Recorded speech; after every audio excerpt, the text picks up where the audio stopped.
Baik, Assalamualaikum warahmatullahi wabarakatuh.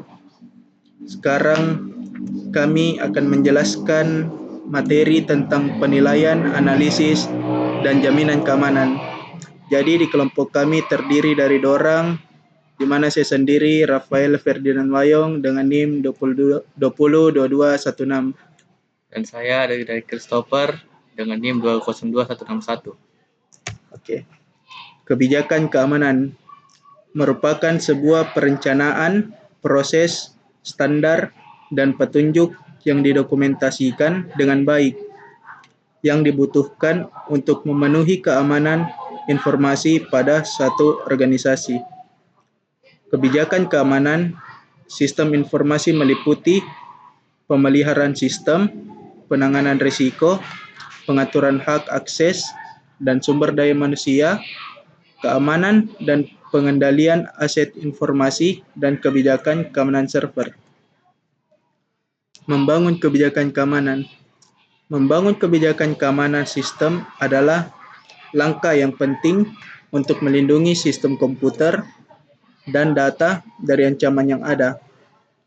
Beberapa langkah yang dapat kita lakukan adalah: pertama, identifikasi aset yang perlu dilindungi seperti data kita. Yang kedua, identifikasi ancaman seperti mengira-ngira ancaman apa yang akan datang.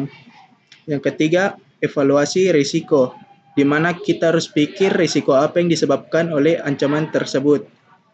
Kesadaran akan keamanan, jadi kita harus tahu keamanan dari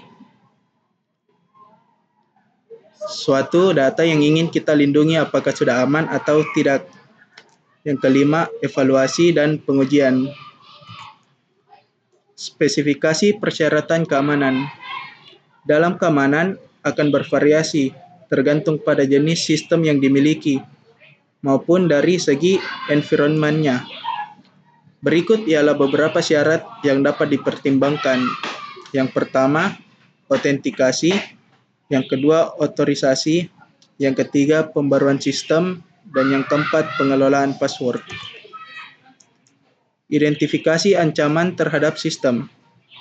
Penting untuk secara teratur melakukan identifikasi ancaman untuk tetap mendapatkan pemahaman yang mendalam tentang landscape keamanan saat ini dan untuk memastikan sistem tetap terlindungi dari ancaman yang akan muncul.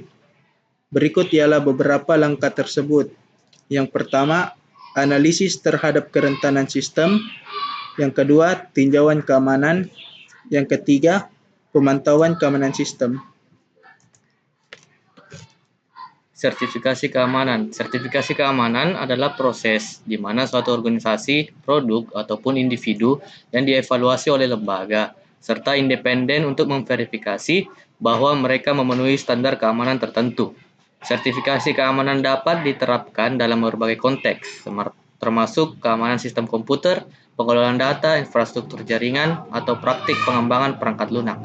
Contohnya ada beberapa, yaitu pertama ISO 27001, PCI, DSS, HIPAA, dan lain-lain. Pemantauan dan audit keamanan. Pemantauan keamanan adalah proses berkelanjutan untuk memonitor dan mendeteksi aktivitas yang mencurigakan atau ancaman terhadap sistem komputer dan jaringan. Ini melibatkan penggunaan alat dan teknologi pemantauan yang canggih, seperti sistem deteksi intrusi, sensor keamanan, dan lainnya. Audit keamanan adalah proses evaluasi independen terhadap sistem, infrastruktur, atau kebijakan keamanan organisasi. Ini melibatkan pemeriksaan terhadap kepatuhan terhadap standar keamanan, kebijakan internal, dan kerangka kerja keamanan yang relevan. Sekian dari kelompok kami. Terima kasih.